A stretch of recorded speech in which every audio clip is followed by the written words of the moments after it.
The Dusk Guard, Rise. By Viking ZX. Operation. Chapter 15. The first thing he felt was faint pain, dull at first, but sweeping closer, like waves gradually making their way up ashore. With it came a faint roar, a sort of humming sound against the darkness that reverberated in his head. Everything around him was dark, but there were faint colors swimming through the black, flashes of purple and dark blues. I'm lying on my side? He thought as his senses began to come back to him. The dull pain had spread through his entire body now, although maybe it had already been there. He just hadn't been aware of it. He tried to move one leg, straining, but found that he couldn't, as if his limbs were encased in something. He couldn't even tell if his eyes were open or shut. All around him, the colors were still flashing, faint blurs of purple that reminded him of his coat, mixing with dark blues that reminded him of his magic. My magic. His memory began to come back to him as the faint humming grew louder. I was fighting. Yes, I was fighting. With Captain Song, and the rest of guard. Images began to flash in his mind, memories of golems, combat, noise. Pain. But we dropped the building on them, and then he reached back in himself, searching. A massive crystalline hand came into his mind and he grimaced at the sharp memory of pain that shot through his horn. The golem. The really big one, with radiant in it. A new noise joined the humming, faint sounds that he couldn't understand. And then I hit it with that spell. He paused for a moment as the memory sunk in. Am I dead? He thought. For a moment feeling a sense of panic. Around him the humming was growing louder, more intense, the faint noises that went with it taking on pitch and tone. No, I'm not dead, he realized as the pain he'd been feeling moved through his body, becoming more distinct. Unless I'm supposed to hurt like this when I'm dead. The noises he'd been hearing were clearing now, becoming more and more recognizable, even as his horn began to throb with pain. I'm waking up, some pony said. Nova opened his eyes, squinting as light filled his vision, sending another spike of pain through his skull. He tried to throw his hooves up, to block the light and keep the pain from entering, but they refused to obey. Welcome back to the land of the living, kiddo, the voice said. A faint blob of brown moved to one side, blocking the light, and Nova relaxed as the pain lessened. How do you feel? The voice was echoed, hard to make out. Thera's throat was dry. Thirsty, he said, fighting to push the word out. There was the sense of a cup being pressed against his lips and he drank, not even caring that half of the water was running out of the side of his mouth. Thanks, he said as the cup pulled back. He tried to raise his head, but gave up after a few seconds, letting it stay on the soft pillow it had been resting on. What happened? You did it, the brown mass said, slowly resolving into the shape of a pony as Nova blinked. We're back on. The hummingbird, Nova said, managing a weak nod of his head. That explained the dull roar. What did I tell you? The blur said, shifting and becoming clear enough that Nova could make out the familiar sight of a brown Stetson perched on top of a long yellow mane. He pulled through. Of course he pulled through, a second voice said. A familiar pink figure pushed Hunter out of the way, shaking her head. I told you he just needed some rest. The figure turned towards Nova, her features becoming more distinct even as the light framed her face. How do you feel, Nova? The echo was fading, words becoming clear. He managed a weak chuckle. Like Cerberus used me a chew toy, Dawn, he said, trying to raise his head once more and managing to lift it a few inches before pain overtook him and he let it fell back. Let me guess, he said, pausing and closing his eyes until the sharpness left, fading back into a dull ache that ran through his body with every heartbeat. Magic burnout, he ventured, cracking one eye open and looking up at Dawn. Severe, the mare said, giving him a nod. His vision was finally clearing enough that he could make out the worried expression on her face. Very severe. No practicing for a few days, hey. Nova said, pulling his lips up in a smile. He could feel his limbs better now, and he pushed out, twitching one of his hooves. More like a few weeks, I'm afraid, Dawn said, her eyes darting back and forth over him as her own horn lit up. I won't sugarcoat it, Nova, she said, pausing and taking a deep breath. You almost died. Nova's eyes widened as the pink mare continued on. You didn't just burn out, Nova, you did it while using up every speck of magic you had. Nova swallowed. I didn't know that could happen. Well, Dawn said, her manner suddenly crisp and curt once more, even if she had the appearance of a mare that hadn't slept in a few days' time. It worked out. Your suit helped maintain what little magic you had left after you passed out, and I was able to treat you almost immediately. How long have I been out? Nova asked, watching her response closely. About 10 hours, Dawn said, her voice steady. Her eyes didn't dart away either. She was telling the truth. Yet, you had us worried, Hunter said, ducking back into view and blocking the light coming through the forward windows. When you collapsed out there, I thought you'd bought it. What about Radiant? Nova asked, craning his head back a little. It didn't hurt quite as much to move anymore, but the small motion still left him feeling weak, the room spinning around him. Easy, Dawn said, putting a hoof on his shoulder. You should rest. We got mate, Hunter said. Once you froze that thing solid, we cracked it open like an egg, pulled her out, took her down. She's all trussed up like a hearth's warming present in the back. He gestured with a hoof and Nova craned his head back, ignoring the sudden swimming in his vision as his body cried out in protest. Radiant was tied up, unconscious from the look of things, secured with a horn lock and hoof cuffs that were locked to the floor. Her sister was sitting nearby, awake but staring at the floor in silence, her eyes red and puffy. She also had a horn lock and hoof cuffs, although she wasn't secured. Nearby was the griffin, Blade, also in restraints, although she mainly looked bored. She met his eyes and gave him a grin. Sabra's keeping an eye on them, Hunter said as Nova let his head slide back down the pillow. Steel knocked Radiant out as soon as we broke the front of that golem open, and Dawn's been keeping her sedated, she won't wake up until we're back in Canterlot. What about? You should rest, Dawn said, laying a light blanket over him. We're still a few hours from Canterlot at this speed and you need all the recovery you can get. Nova's eyes darted down as she adjusted the blanket over him.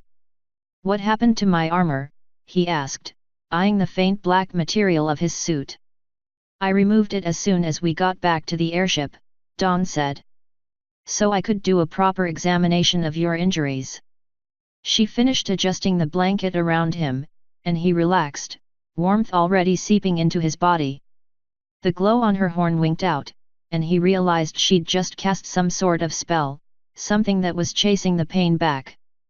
And if you say anything about me undressing you, or any derivatives thereof, I'll remove the pain relief spells, understood? Nova managed a faint nod, and Dawn gave him her usual curt smile.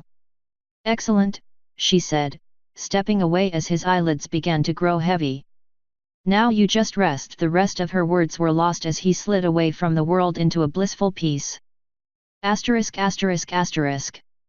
Nova stirred as he woke up again, stretching his hind legs and letting out a yawn. He opened his eyes carefully, blinking against the bright light that was pouring through the windows and giving his hind legs another stretch. His mouth was dry and his throat raspy, like he'd stuffed his mouth with cotton and then swallowed it down. The pain was still there, throbbing away at the base of his horn and pulsing through his body, but it didn't feel quite as intense as it had been when he'd last awoken. He raised his head, ignoring a twinge in his neck as he looked around the interior of the airship. Blade and the two sisters were still secure in the back, Sabra standing guard with his back to Nova, his staff extended and at his side. He was still in his armor, the surface chipped and battered, several large cracks visible just from Nova's perspective. Hunter was chatting quietly with the griffin, low enough that the roar of the propellers concealed their words. He lowered his head back to a more neutral position and saw Dawn approaching from the other side of the aircraft, a cup of water floating in her grasp. "Here," she said, pressing the glass to his lips as he sat up. He sucked at the glass until it was empty, relishing the relieving feel of the cool liquid running down his throat. "Feel better?" Nova nodded. "Much better," he said, shifting his weight on the bench. "Still hurt though?" Dawn nodded. "You probably will for a few days. Your body has been through quite the ordeal, even without the burnout you put yourself in." "How bad?" Nova asked, eagerly accepting another cup of water from Dawn. "Nothing major," Dawn said. "But since I had you out of your armor anyway," she said, giving him a warning look as he snickered, "I took the liberty of tending to your other important injuries. You have some internal bruises, but no bleeding, and you cracked several bones during the fight with the golems, all of which I've sped the healing process of. Some pulled muscles and sprains, a few shallow cuts and swellings. Nothing too difficult." "Thank you," Nova said, pulling his head back. "How's every pony else?" "In more or less the same shape you were, minus the burnout," Dawn said, floating the small metal cup back across the airship compartment and putting it away. "Lots of bruisings, light concussions, which I consider a miracle in itself, thankfully, as none of us had any proper headgear, and quite a few pulled muscles. Steele carried you back to the ship with a broken rib, which I've already set and fixed, but be sure to thank him later." Nova nodded as Dawn made a quick pass over his body with her horn. "I need to get back to looking at Sabra, let me know if you need anything, and try to get some more sleep." He nodded as Dawn walked away, heading for the back of the aircraft. Nova put his head back on his pillow, relishing the soft feel on the side of his face. He laid there for a few minutes, breathing softly and doing his best to ignore the faint pulses of pain that still moved through his body with every heartbeat. He shifted his weight once, trying to find a new comfortable position on the hard bench, but not succeeding. "How are you feeling?" Nova started, his ears standing straight up in surprise as he turned to see Captain Song standing next to his bench. Nova stammered, trying to pull his mind together as pain flashed through his system. Sorry, Captain Song said, sitting back and raising both hooves. "I didn't realize you'd missed me." "I'm kind of hard to miss, normally." "It's fine," Nova said, shaking his head. "I was preoccupied." "What do you need, Captain?" "Nova, you don't have to call me Captain," the stallion said, sitting back on his haunches. "At least, not right now. Just call me Steele." "All right, Cap Steele," Nova said. There was silence for a moment as the two stallions looked at each other.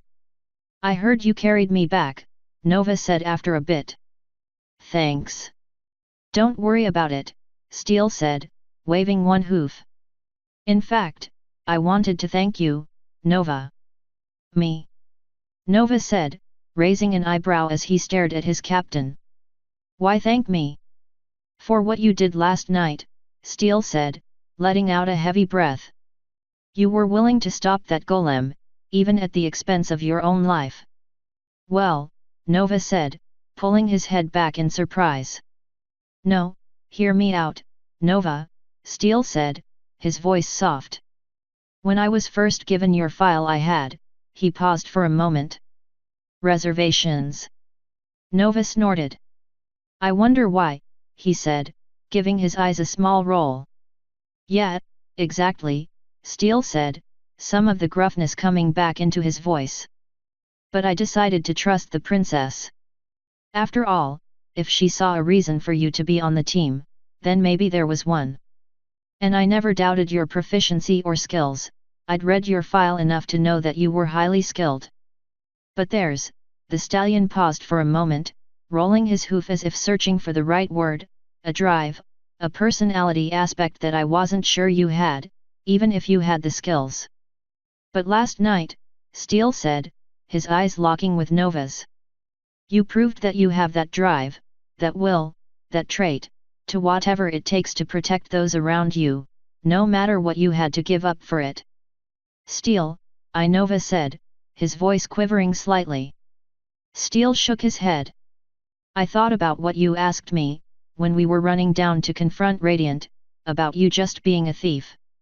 The stallion nodded, looking him straight in the eyes. And you're right, sort of. You are a thief, it's a part of your past, a part of your skills that you'll always have. He put a hoof on Nova's shoulder. But you're more than that, Nova, he said, and Nova could feel his own heart pounding at the captain's words. Last night, you were a hero. Nova's eyes widened in surprise. You were willing to give up everything you had, Steel continued, and I want you to know that no matter what your past or where you'd rather be right now, I'm glad that you're a member of our team. Nova lay silent for a moment, in shock as Steel took his hoof from his shoulder and stood, still looking down at him. Then, the old stallion turned to walk away. Steel! Nova called after him. The olive-green stallion stopped, turning back to look at him. Yes, he asked. I didn't do it because of the team. I mean, I did, but that wasn't the only reason. I think I finally know what Princess Luna was talking about, he said, nodding his head. I did it because you're my friends. And for what it's worth. Thank you. You know, Steel said after a moment, smiling as his eyes took on a slightly distant look. I think I understand what she was talking about a bit more myself. You're welcome, Nova. The stallion turned and headed for the cockpit, a strange lightness to his step despite the bruises covering his body. Nova turned back towards the wall, shutting his eyes against the bright light of the sun and letting his body relax. The princesses were right, he thought, letting out a yawn as the room began to grow soft around him. I really do have a place here. I'm not just a thief or a prisoner, but something more.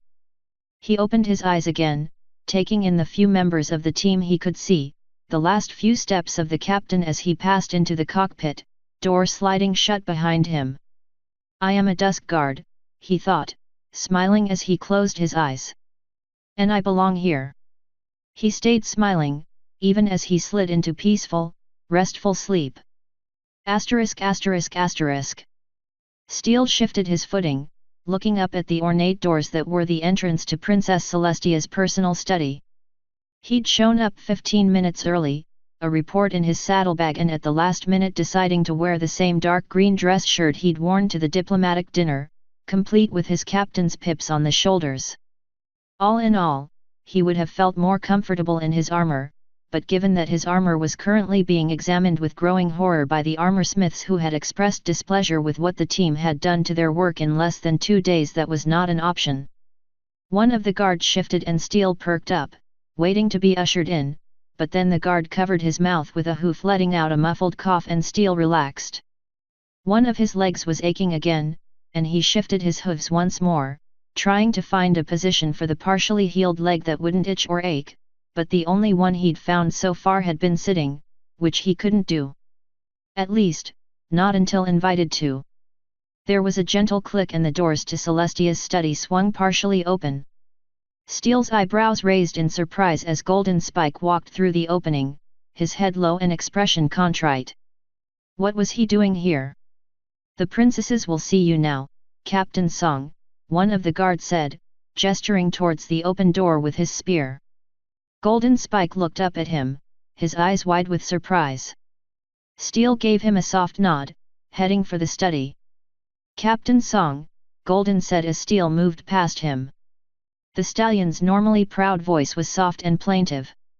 May I apologize? Apologize? Steel asked, turning to look at the young business pony. To me? Yes, Golden said, nodding. I apologize for my behavior at the diplomatic dinner, and for the way in which I treated to you. It was, he paused for a moment, unprofessional of me. Steel raised one eyebrow in surprise. Well, apology accepted, Mr. Spike. Just call me Golden, the stallion said. I think I prefer it that way. All right then, Stell said, holding out one hoof. Then apology accepted, Golden. He gave him a small smile as they shook hooves. You aren't the first to fall into the allure of money, I think, Steel said, pulling his hoof back. No, Golden said with a shake of his head. I'm not. Regardless, however, I am in the unique position of having lost much without having lost everything. He let out a sigh, biting his bottom lip before looking back up at Steel. Hopefully, I can make a more meaningful use of what I've been given in the future. That said, he said, looking at Steel with gratitude, I am thankful that you and your Dusk Guard managed to prove me entirely wrong. You have my thanks. You're welcome, Steel said, surprised by the stallion's forthrightness. But he tilted his head towards the waiting doors, and Golden nodded. Of course, Golden said with a sad smile. Thank you again, Captain, and the next time we meet, I hope it is under more agreeable and less stressful, he quickly added, one corner of his mouth turning up in a smirk, circumstances. Good day. Steel nodded at the stallion as he turned and trotted off, looking a little less morose than he had moments earlier. With a satisfied smile, Steel turned and walked through the doors to Celestia's study. Your Highnesses, Steel said, pausing to bow as he entered. Steel song, Princess Celestia said, her voice twinkling with melodic tones. It's good to see you again. It's good to see you as well, Princess Celestia, Steel said, rising and giving the Princess Regent a nod. You as well, Princess Luna, he said, giving the Lunar Diarch a nod as well. I take it that everything went well in my team's absence. There were no other surprises, if that is what you refer to, Princess Celestia said, motioning for him to sit. But between the rail yard and the events of yesterday afternoon, news ponies have been hounding both the day and night court for answers. Which we will give, Luna said, picking up her sister's words. Although not to every question. How is your team faring, Captain? Well enough, in Dawn's capable hooves and horn, Steel said, sitting down in front of the massive desk. After getting his own to shovel paperwork across, he now appreciated the effort that it probably took the princess to keep it as clean as it was. We had some minor injuries, and one close call with Nova, but nothing that Dawn couldn't treat. Princess Luna frowned, leaning forward. A close call? What befell young Nova? Magic burnout and magic exhaustion, Steel said, and Celestia let out a soft gasp. He's fine now, he spent the majority of the trip back sleeping it off, and I'd expect most of the night as well. How did it happen? Luna asked, concern in her eyes. Steel smiled. In about the proudest way it could happen, going above and beyond the call of duty. He chuckled. I may put him in for a medal, if it weren't for the fact that he'd probably enjoy it more if he could steal it from me. I see, Luna said, sitting back with a relieved look on her face. So he is unharmed then? Dawn apparently had to warn him against making sarcastic comments during his treatment, Steel said, smiling again. So I'd say he's fine. Now, since we're on the subject already, Steel dug into his saddlebags, pulling out his report and placing it on the desk before the two sisters. That report contains a detailed analysis of everything that happened as well as a functional breakdown of our equipment, teamwork, and anything else worth mentioning. Where are Mint and Radiant at this time? Princess Celestia asked, glancing at the report. We remitted both of them, as well as their Griffin bodyguard, into the custody of the Royal Guard as soon as we arrived, Steel said. As far as I am aware, they are currently being held separately under arrest, awaiting a trial and sentencing. Good, Celestia said with a nod. Now, what of the collapse of the ERS Eastern Headquarters building? Steel swallowed as she looked down at him, her expression growing stern. I assume you have an explanation for the destruction of one of Baltimore's more iconic industry attractions. Yes, Your Highnesses, Steel said, carefully reviewing the words he'd thought out before coming into the room. It was no surprise to him that the princesses knew. News courier Pegasi were notorious for being the fastest messengers around, short of some of the inordinately expensive magical communication means. Half the papers in Canterlot probably had pictures of the wreckage by now, although hopefully not of the giant golem that had been lying nearby. We collapsed the building because of a threat that we couldn't hope to contain on our own. To put it simply, the golem that we faced here in the court yesterday was one of many. I would estimate that there were nearly 100 of them, perhaps more.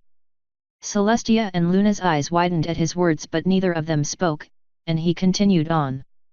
Radiant Twist appears to have been the one behind the creation of the golems, and was waiting for us in the basement of the building with her army. When we realized that we had no hope of beating so many, we cut the cables and collapsed the building on them.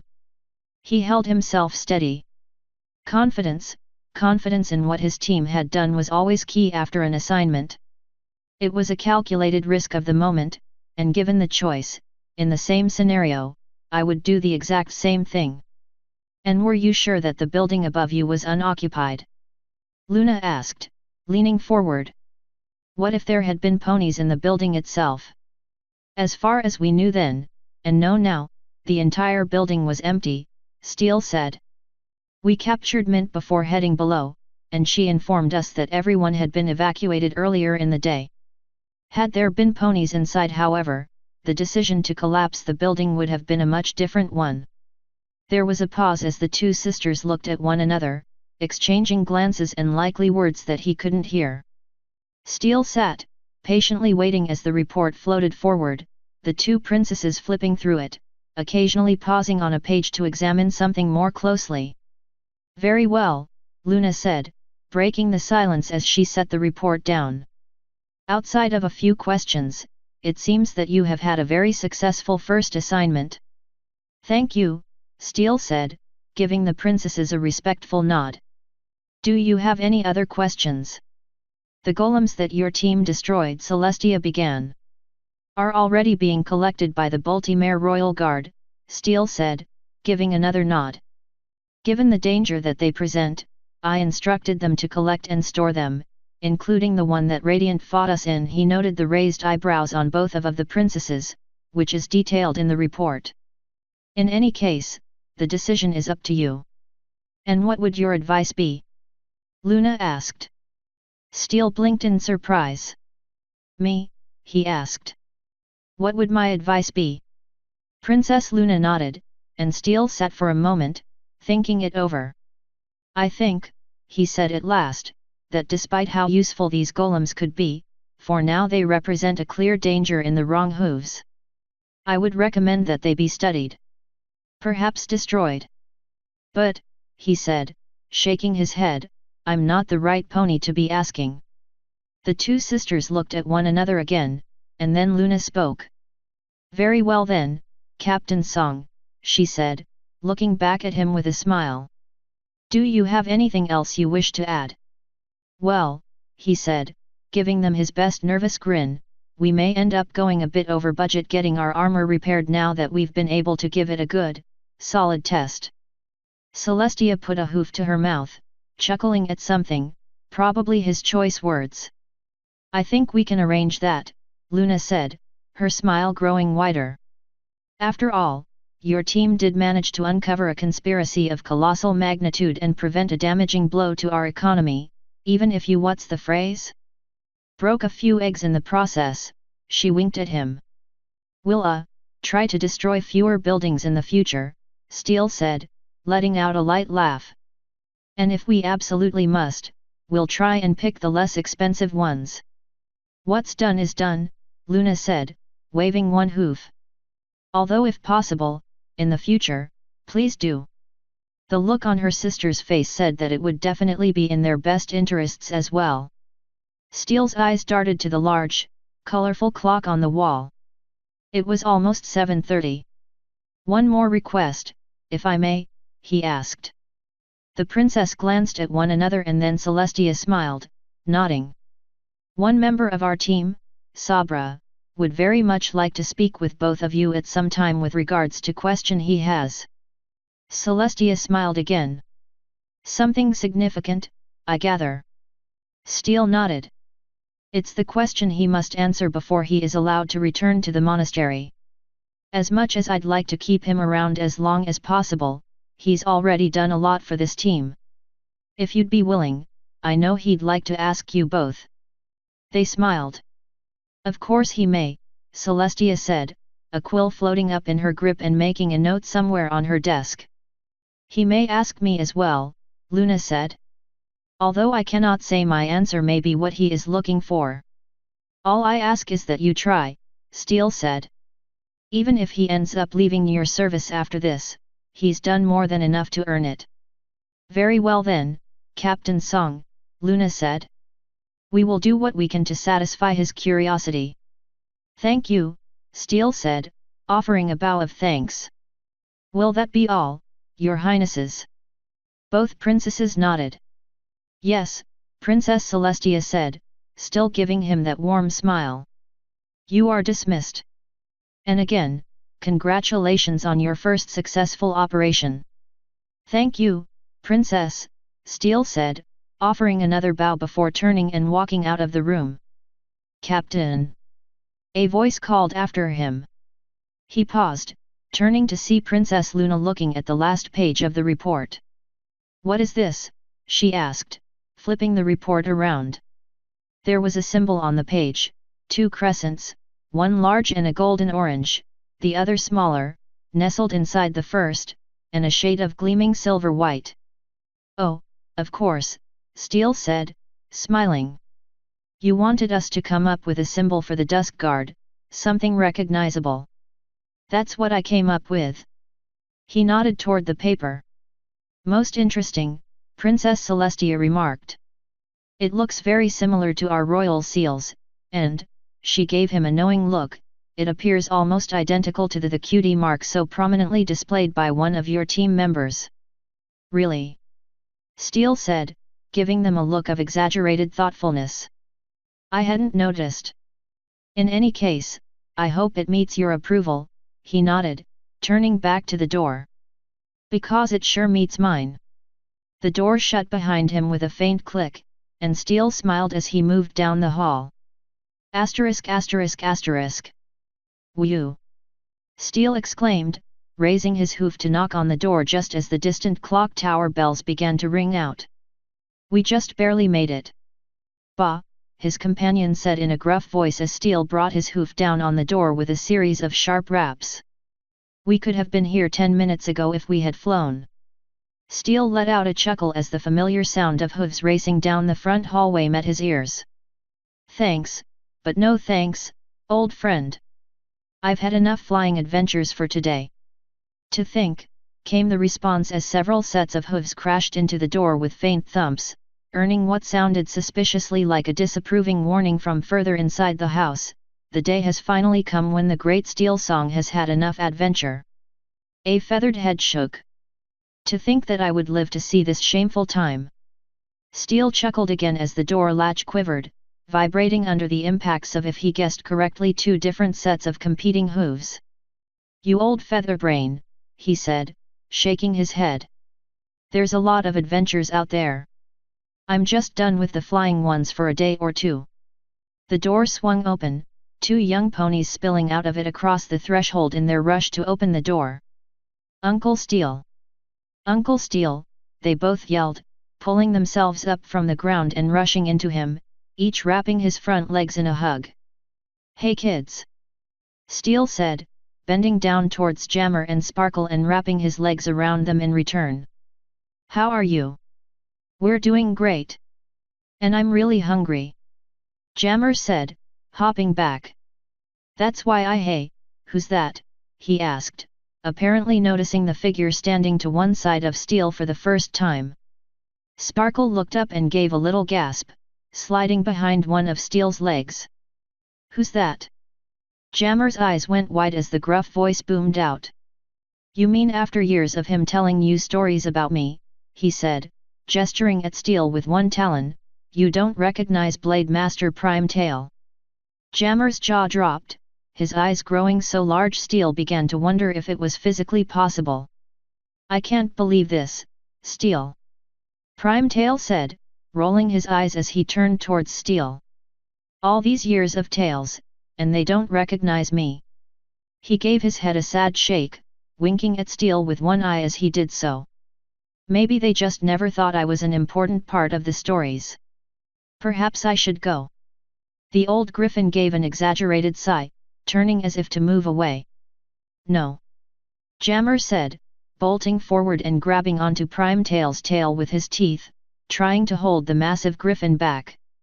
You can't, oh, he said, his voice muffled by the tail's large tuft. You're oh ho. I am, a young one. Primetail said, turning back and flicking his tail out of Jammer's mouth. If that's so, he said, bending down close with a grin, then how come you didn't know who I was, eh? Maybe your uncle here, maybe he's not as good a storyteller as he thinks, no. What? Jammer said, his face lighting up with confusion. No, he's awesome. So awesome you wouldn't rather hear the tale from me? Primetail asked, raising one feathery eyebrow at the small unicorn colt. He'd been wrong, Steele realized as he watched Jammer's reaction in amazement. The colt's eyes could get wider. That'd be awesome. Jammer said, as Primetail let out a deep laugh. Are you here for dinner? Steele chuckled. Of course he is, Jammer, he's the guest I was bringing. Steele looked down at Sparkle, who was still giving Primetail a dubious look, one hoof still wrapped around Steele's leg. Go on, Sparkle, he said, giving the filly a soft nudge. Say hi. Sparkle gave him a nervous look, but at his insistence, ventured out from behind Steele's leg. Primetail bent down even lower, giving the shy filly a friendly smile. And who's this lovely young lady? He asked, his voice soft. I'm Sparkle, she said after a moment. Are you really the griffin from Uncle Steele's stories? That I am, little missy, Primetail said. If not, then your uncle is more confused in the head than he already is. He's already pretty confusing sometimes, Jammer said, sliding in front of Sparkle. So maybe. But you seem pretty cool so far, and I'm not worried as long as Uncle Steele's around. He beat you, he tells us about it all the time. Primetail gave Steele a flat look. Really? He asked, trying unsuccessfully to keep a grin from his face. All our adventures together, and you tell them that one. He began to laugh. All right then, little ponies, tonight you'll get a treat. For I, Blade Master Primetail, will regale you with tale of adventures your uncle and I have shared. And maybe, he said with a mischievous grin in his eyes, a few where I beat your uncle to the punch at something, eh? Both Jammer and Sparkle were both staring with eager eyes now, drawn in by the griffin's promises of untold tales. You're not going to tell them about that one time Steele began. Indeed I am, old friend. Primetail said, cutting him off with a laugh. Indeed I am. Jammer? Sparkle. Sapphire's voice called from inside. Are you going to let Steele and his friend come in? Yes, Mom. Jammer called back. All right, well, let them in then, Sapphire's voice rang back in a sing-song tone that made Jammer roll his eyes. There was a faint laugh from inside, as if Sapphire could see what Jammer was doing, and then the buzz of conversation resumed from inside, a mix of several voices. Okay, come on in, Jammer said, waving one hoof. Sparkle meanwhile, had gotten up the courage to run one hoof along Primetail's wing, and at his coaxing, ran up it to stand on his back. Hey, Uncle Steele, Jammer said as he led the group through the doorway and down the hall towards the kitchen, how is Primetail your guest? I thought you'd already invited some pony. She got here a while ago. I did. Steele asked, poking his head around the door. Who? He stopped, a grin stretching across his face. Cappy. Steele. Cappy rose out of her chair, rushing over to wrap her forelegs around his shoulders. Hey Cappy. Steele said, smiling and returning her hug, the two sharing a cheek-to-cheek nuzzle. What are you doing here? I invited her, of course, Sapphire said, Steel breaking away from Cappy long enough to give his sister a hug. When we reconnected a few weeks ago, I wanted her to come out and meet the family, since you'd told her so much about them. Since you were coming to dinner tonight, and you two had made up, she winked at him, and then looked past in astonishment. And who's this? Oh. Steel said, shaking off the pleasant shock of seeing Cappy again.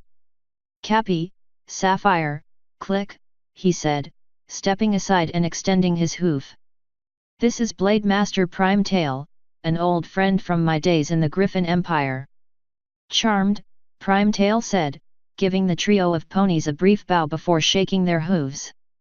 And Steel, I must complain that you've been hiding something aside from your sister's lovely family. Prime Tail brushed his beak against Cappy's hoof in a light kiss. You should have told me of this vision of radiance. I'd have stopped setting you up with my Lady Griffin friends. Oh, give it up you old buzzard, Steel said, smacking Prime Tail in the shoulder as Cappy laughed. You'll have to excuse Prime Tail, he said with a smirk. He's taken one too many blows to the head over the last decade or so. Prime Tail let out an offended scoff, puffing his chest feathers in indignation. One too many, why you overgrown weed eater. I've taken less blows to the head than you. I should know, he said, turning to wink at Sparkle on his back. I gave him most of them. Why, there was this one time. All right you two, Sapphire said in a no-nonsense tone, cutting Prime Tail off. Before you both get going on some sort of macho competition, Jammer let out a loud moan of disappointment at the pronouncement, and drag every pony else along for the ride. Let's have some dinner. Oh, good. Jammer said, his disappointment vanishing at his mother's words. I'm starving. Come on Mr. Prime Tail, he said, his hooves sliding on the wooden floor as he ran for the dining room. This way. Prime Tail let out a loud laugh and turned to follow. Is all the food out yet? Steel asked. Click shook his head, motioning towards the kitchen island where several large bowls and platters sat awaiting servers. I'll grab one then, he said, throwing another smile at Cappy, who had already set one of the bowls on her back. You know, he remarked as he moved to grab one of the platters. You're lucky I made it tonight. Oh. Sapphire said, raising one eyebrow as she grabbed a platter and set it on her back. Would that have had anything to do with the collapse of the ERS headquarters building? Cappy let out a gasp at his sister's words, looking at him in surprise. Not officially that I can talk about at the moment, Steel said. No. You can't? Cappy asked, looking at him in surprise, her voice worried. Why not? Steel smiled, trying to put her at ease.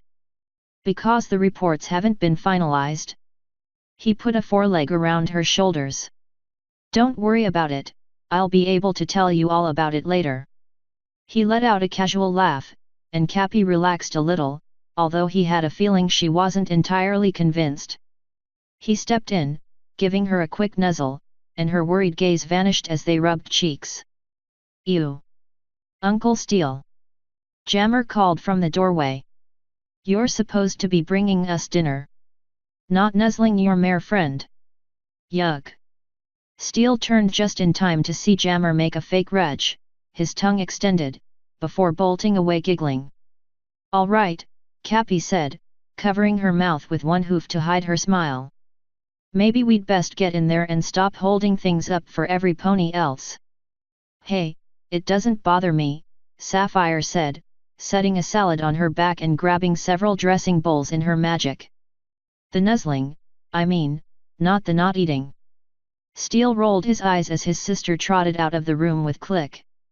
Cappy just laughed, that same amazing laugh that still sounded like bells to his ears, and grabbed one of the platters, heading for the door. So, then I guess that cinches it, she said, winking at him. Steel grabbed the last bowl, trotting after her. Cinches what? He asked. That I'm your mare friend, she said, stopping and looking back down the hall at him. Jammer has decreed it. But if that isn't enough for you. She darted forward, and Steele's eyes widened as their lips touched and then pressed together. Then his eyes closed and he lifted one foreleg, wrapping it around the back of Cappy's neck as her own wrapped around his, the world slowing to a crawl. Then it was over, Cappy pulling back. He opened his eyes just in time to hear Jammer make another retching noise. Let him retch, Steele thought as looked at Cappy's beautiful smile. Right now, I'm feeling pretty full. Asterisk asterisk asterisk. Nova looked away from his book as the knock rang through his quarters. Come on in, he said, looking back down at his book. The door opened with a click. It was probably Dawn again, checking up on him. You sneak out just twice, he thought. Back again? He asked as hoof steps moved across the floor. Again, came a familiar voice, and Nova sat up, looking over at his visitor in surprise. I was not aware that I had been here before. Princess Luna? Nova asked, giving his foreleg a quick rap with one hoof to make sure he was awake. The midnight blue princess didn't vanish. Yep, I'm awake, and Princess Luna is standing in my quarters. You are awake, she said. I can promise that, although as Princess of the Night, that may not always be the case. She smiled at him. Do you mind if I speak with you? Well, no, he said, feeling his heart race slightly. You're the princess. Your Highness. You can feel at ease, Nova, Luna said, sitting down on her haunches. I simply wanted to talk to you. What about? Nova asked, running his mind over everything he'd done before they'd left. He hadn't swiped anything of the princesses, had he? About whatever you want, Princess Luna said, frowning. Usually when some pony is sick or confined to their bed, they appreciate a visit, but perhaps I was wrong to assume that you would welcome such a visit. She rose. My apologies. No. Wait. Nova said, shrinking back slightly when Luna gave him a questioning look. Sorry, you just caught me off guard, he said, feeling a sheepish grin climb across his face. I'm not used to having anyone come looking to keep me company. Well, Luna said, turning and walking back to his bedside. Would you like me to stay and talk with you for a time? I regret that I won't be able to stay for too long. The night court has been very active since yesterday, but, she gave him a hopeful look. I was hoping you wouldn't mind the company. Nova looked at her for a moment. The hopeful expression on her face looked almost mortal, in a way. He looked back down at his book for a moment, and then smiled as he looked back up at her. You know what, he said, flipping the book shut. I'd like that. Really? Luna said, one eyebrow raised. You would enjoy some company. Yeah, Nova said, sliding the book to one side. I would. Most wonderful. Luna reared back, clapping her hooves together. You may enter, she called, turning her head to the door. Nova's jaw dropped as the door opened, letting in Sabra, Skybolt, and several bat-winged ponies in the armor of the Night Guard. I'm glad, Luna said, turning back to him with a smile on her face, because I really wanted some pony new to play cards with. Are you familiar with this wondrous game known as poker? It has changed somewhat in the last 1,000 years, but I find it quite enthusing. Nova looked at her in surprise, then at the entering guards, and then back at Luna. Then a smile began to spread across his muzzle. Princess, he said, grinning. I might even be able to teach you a thing or two about it. Excellent. Luna said, clapping her hooves once again, a display he'd never thought he'd see once, much less twice in one evening. Then let the game commence. As the night wore on, hand after hand of ruthless poker, Nova found that win or lose, he couldn't stop smiling. Asterisk asterisk asterisk.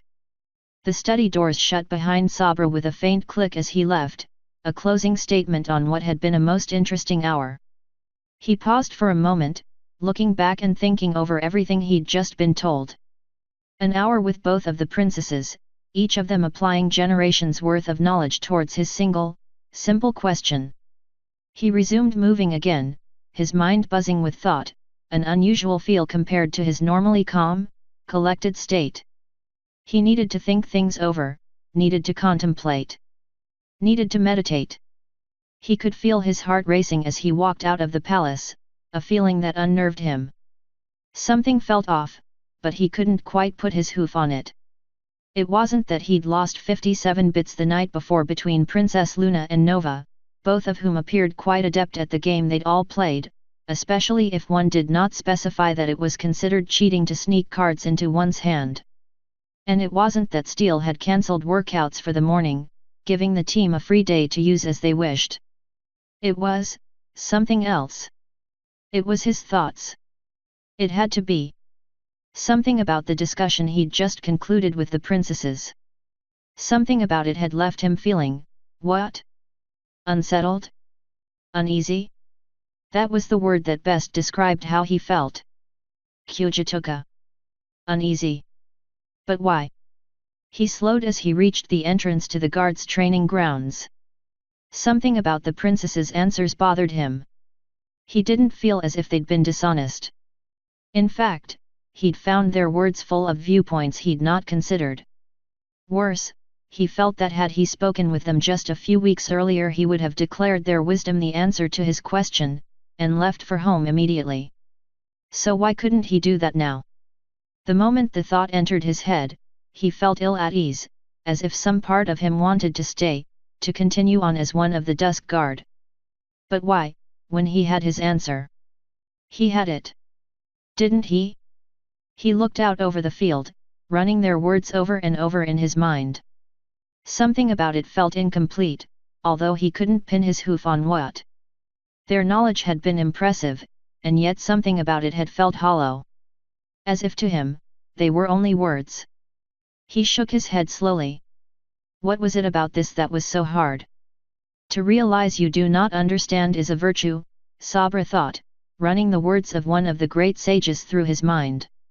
Is it possible that I do not understand? He moved forward again, trotting across the field at a slow pace. Why now of all times, must my answer make me feel so conflicted? He paused outside the door to the barracks, and then swung his staff from his back, the now familiar metal making a soft snap as it extended. There was a place he'd found on the roof, a small niche on the edge that gave him a wonderful view of the rising summer sun in the mornings.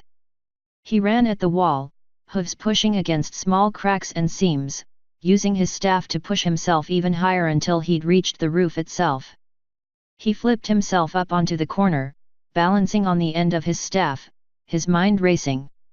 He balanced there for a while, switching from hoof to hoof in a pattern he was long familiar with, eyes closed against the rising sun. Was something about the words fundamentally wrong? Switch. What is life? He ran his question through his mind, putting the combined answer of both the Princess of the Sun and the Princess of the Moon up against it. Switch. The answer held, felt solid, and yet, he almost felt like it is no longer the answer I desire, Sabra thought, switching his hoof again. Another thought from one of the sages came to mind, the key to growth is the introduction of higher dimensions of consciousness into our awareness. A laugh stirred at the edges of hearing and he opened his eyes, searching for the source. It took a moment as the world was upside down, as he had switched to one of his four hooves during his thoughts. He switched hooves, spinning and righting himself as the laughter came again, followed by a familiar voice. For the last time, Mom, Skybolt said, laughing as she practically danced around a pair of earth ponies, her wings fluttering. I'm not going to tell you what the surprise is. You'll just have to wait and see. And you're sure that you suddenly up and joining the guard isn't part of the surprise? The larger of the pair asked, his voice bright and cheery despite the early hour. His coat was a dull red, like some of the river clay from Sabra's homeland, and what could be seen of his mane under a simple white cap was a dull yellow. Yes. Skybolt said, flying up in front of her parents and waving both hooves before dropping to the ground. Well, it's kind of related but ag. You'll see. Come on. She darted ahead of them, then back, and then ahead again, as if she couldn't decide between moving ahead or waiting for her parents. Well, whatever it is, I'm excited, her mother said, flipping a long, light blue curl over her shoulder, where it sat contrasting with her reddish gold coat. Her last surprise was the tickets for the cruise, and the surprise before that her job. Skybolt's mother let the words trail off. And her other surprises? Skybolt's father asked. Like me getting my mane burned off. Oh come on. Skybolt said, groaning. That only happened twice. I was 12. There was a thump that resonated through his staff and Sabra looked down to see the door to the barracks bouncing back from the wall, Hunter already having flown through it. The Pegasus did a quick loop, bringing him up to eye level with Sabra. Whoa! Hunter said, pulling himself to a halt, his eyes wide with surprise. Almost ran into you there, Sabra.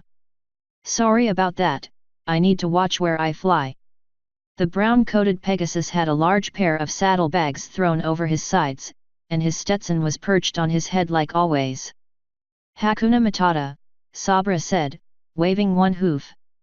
Are you heading off somewhere? He asked, eyeing the stallion's saddlebags. Yup. Hunter said, tapping the bags with one hoof. Thistle's in town, so she and I are going to fly down to Ponyville to see Derpy and Dinky, spend the day down there. He grinned. What about you? I heard you had a big meeting with the princesses this morning. You finally get that answer you were looking for. He gave a nervous laugh. I won't lie, Steele's been a little worried all morning. He's hoping you won't leave. I don't know, Sabra said, his shoulders slumping. A few weeks ago, I would have been delighted with the answers that they gave me and returned to the monastery. Now, he shrugged. Now I am unsure. Well, Hunter said slowly. Maybe you've changed, you know? Something about you is different, and the answer you once wanted isn't the answer you want now. But what changed? Sabra asked, as another laugh from Skybolt echoed across the field. Hey, if I knew the answer to that, I'd be you, not me, Hunter said, checking the position of the sun. Look, I've got to fly so I can meet Thistle on time and make it to Ponyville early enough to do some of the fun stuff around town, but if you want to chat on it later, just let me know, all right? He did a quick loop in the air. I may not be a big thinker, but if it helps, whatever, right? He took another look at the sun. Oh, pony feathers. I need to fly, Sabra, later. There was a rush of wind as Hunter took off, his wings beating furiously as he rose into the sky. Something about you has changed. Hunter was right. That had to be it. Life was, after all, a series of experiences, changes. But what had changed him? What made his answer no longer the answer? He sat there, listening to the sounds of the field. The faint shouts of the royal guard warming up their morning practice. The usual roar of the city, rising as Canterlot awoke. And a familiar laugh. He flipped over his staff over the edge of the building, his hoof slowing his descent towards the ground. He landed in a perfect ODA, opening his eyes as he stood. The barracks door swung open just as he was about to grab it, Captain Song stepping out into the morning light. Captain, Sabra said, giving him a quick salute. Sabra. Steele said, looking genuinely surprised to see him. How was your meeting with the princesses? The captain's voice was more subdued as he spoke the second sentence, almost cautious. It went well, Sabra said, holding himself steady. And did you get the answer you were looking for? Captain Song asked. Yes, Sabra said, turning and running his eyes over the field, his ears twitching as Skybolt let out another laugh. She was darting around her parents now, doing loops, spins, rolls, all of it some of the most impressive movements he'd ever seen. And no, he said, turning back towards the captain. A little of both. Steele raised one eyebrow. That's Bad. Sabra smiled. I thought so, but after thinking about it, it's no longer the answer that I thought I wanted. So, with your permission, Captain, he made one last glance over at Skybolt, swooping through the air. For the time being, I would like to stay here. You mean it? The captain asked. Sabra closed his eyes, listening as a laugh rolled across the fields like a breaking wave. He smiled. I'm sure of it. Asterisk asterisk asterisk. All right, Steele said, stretching his back legs as he looked over at the beautiful mare standing next to him. Are you ready for this? Cappy extended one long leg, lifting it up and over the back of her head as she stretched. Oh, I'm more than ready, she said, a playful smile on her face.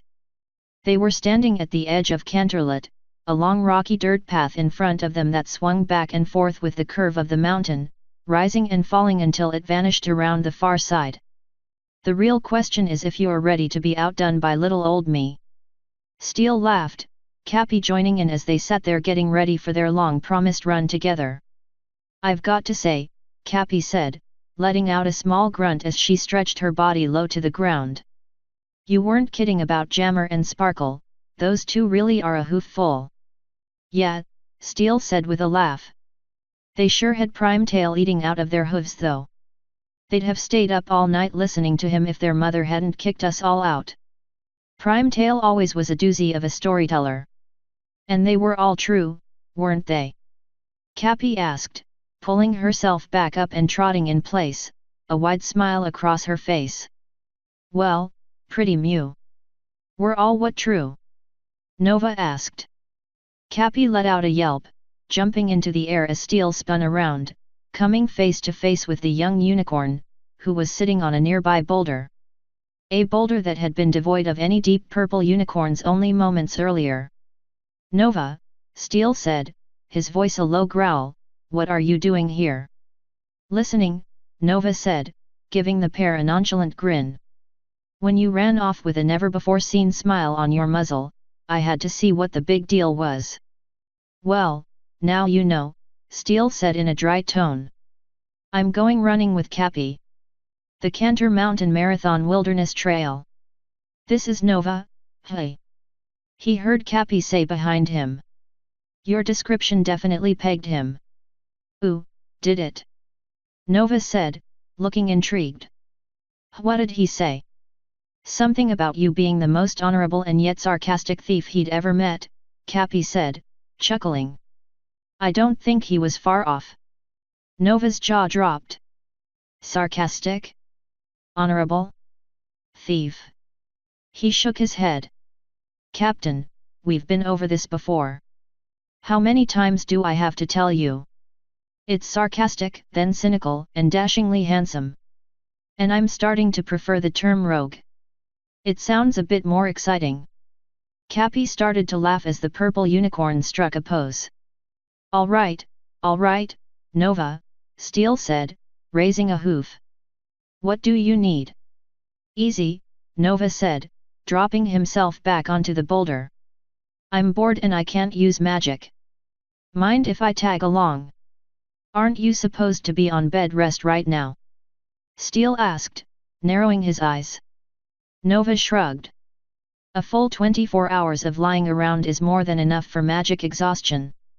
I'm in the clear as long as I don't use magic, he said, tapping his horn with one hoof.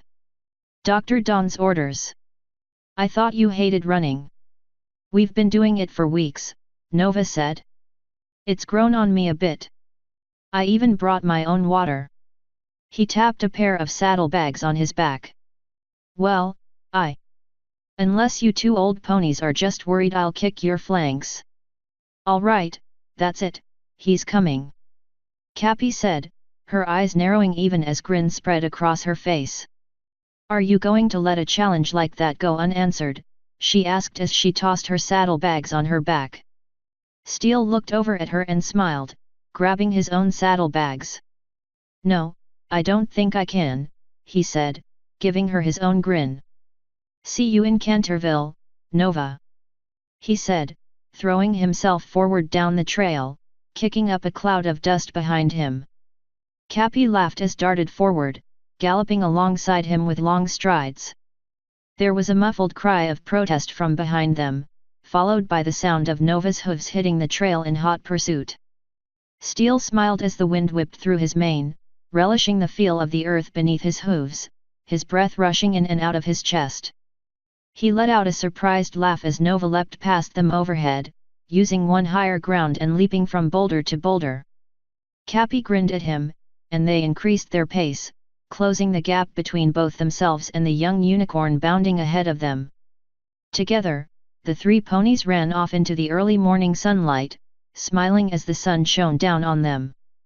There wasn't an empty heart between them. Author's note. Dedicated to all the MLP, FIM fans whose music, art, and writing I've enjoyed since I discovered the show. And also to the fans of the Dusk Guard, who commented, chatted, and helped recommend my FIC to others. Special thanks. Pre-readers. Silver Wolves Forever. Matte Light. Cover art. Angelic Dragon. Readers. Matte Light. Nuramore. Dynamic Dragon. Bahatumai. Rainbow Bob. Legionnaire of Luna. 128. Barmaid 32. Alicorn Master. Onyx Master. Sneaky Breeze. Key Pony. HAZE33. Rarities Stallion. Guocho. Sidereal Sandman. Chrono_Rhino. A Green Notebook. Kyaban. Mazoria AQ. Templar 22. Uinu 696. Malachi. Astute_Monk. Grey Griffin. Vengeful Spirit. Madog 10_20. Sonoras. Hiltipur 2. Florarina Crimson Flame. Minced Miat. Storyteller 27. No. Horlum.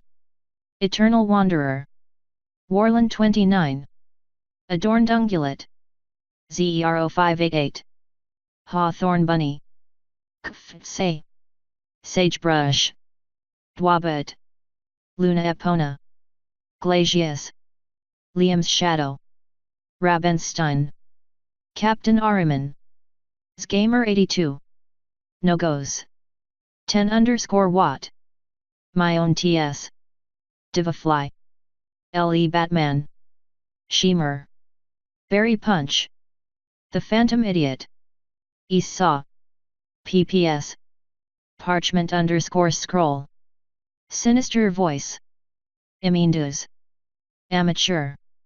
Frostfire Snow. Amajika Kiwi. Cast and Credits. The Dusk Guard.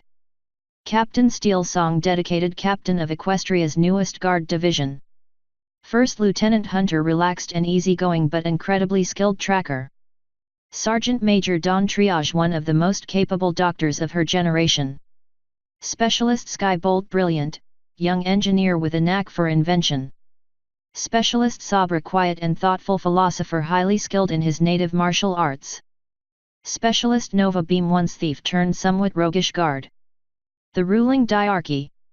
The Solar Princess, Celestia Regent of the Sun, and a ruler of Equestria. The Lunar Princess, Luna Regent of the Night, and a ruler of Equestria. The Royal Guard. Captain Shining Armor dedicated, noble, skilled in defensive magic, and married to Princess Mi Amor Cadenza. The Night Guard. Captain Star Shot fast talking, quick thinking, doesn't tell anyone that she knits. Friends, family, and associates. Blade Sunchaser proud Griffin mercenary, childhood friend of Hunter. Prime Tail Griffin Blade Master and old friend of Captain Steel. Rapid Cap Male Mare from Canterville. Sapphire Song Steel's sister. Click Time Steel's brother-in-law. Jammer Excitable young unicorn cold who loves spices. Sparkle a young unicorn filly who will guilt you if she can. Thistle a Pegasus delivery mare who is friends with Hunter. Derpy Ditzelda do Pegasus male mare from Ponyville. Notable board members of the Equestrian Railway Service. Golden Spike, a business-savvy pony whose wealth and skill really did go to his head. Radiant Twist, a ruthless unicorn who also heads the ERS Research and Development Division. Mint Tam oversees and manages the entire eastern half of the ERS. The Golems. Crate Golem, an early design capable of folding up into a crate, allowing it to pass as cargo. Crate Golem Mk2, a more refined design, fixing most of the subtle flaws of the first, including intelligence. Metal Golem, a heavier, more combat-capable golem constructed entirely of metal. Crystal Golem, a large, magic-resistant design constructed by crystal from the Crystal Caverns. Unknown. The Violet Heart. Music. Overture. Flynn Lives. Tron, Legacy Soundtrack. Daft Punk. Sweet Home Alabama. All-time greatest hits. Lynyrd Skynyrd. The Last Shalom Mix Ever. Stranger in the Desert. Overclocked Remix. Brandon Strader, Hulk, Darksword. Bug Hunt. Wreck-It Ralph. Skrillex, Noisia. Ain't No Rest for the Wicked. Cage the Elephant. Cage the Elephant. Voice of the Darkness. Eerie Stillness. Winds of Madness Orchestral. Resident Evil 5, Original Soundtrack.